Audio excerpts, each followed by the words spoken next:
So Shalabh, in your opinion, how's FMC's rule on D&D billing safeguarding shippers? Yeah, I think a few points which Eric touched upon, but just to add more detail to some of them,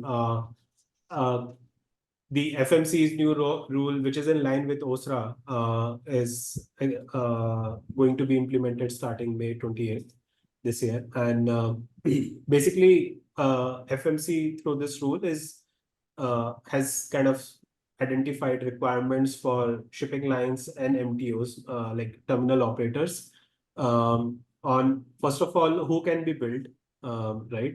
So what we were discussing, that earlier multiple parties were sent these invoices, but now they can either invoice to the actual consignee or BCO, or they can invoice to the contracting party, like the party who contracted with this shipping line or terminal, right?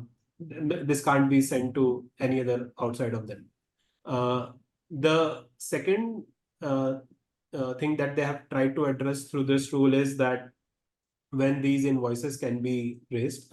So I think as per the requirement, an invoice has to be raised within 30 days of the charges being actually incurred, right? Which I think really is going to build a lot more transparency and a lot more, like, would help in the overall fluidity, visibility for everyone. And the third is the mitigation or dispute process overall, right? So basically, every shipper or consignee gets at least 30 days to raise their disputes, request for waiver, right? And then after such request being raised, the terminal operators or shipping lines have to come up with some kind of resolution within next 30 days, right? Or they have to mutually agree on a timeline, right? So I think FMC, as Eric also mentioned, they are trying to identify some of the core challenges around D&D and trying to address them by identifying these requirements. I think the other point also, which we discussed, that there are multiple channels to raise disputes, not just raising and like doing an invoice dispute with the shipping line, but there are other channels where one can go for relief.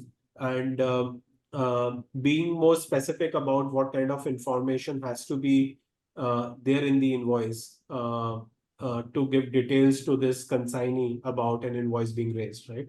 And I think, as Eric mentioned, there are at least 7 or 13 different data points which they need to be clear about. Otherwise, this D&D invoice would be nullified.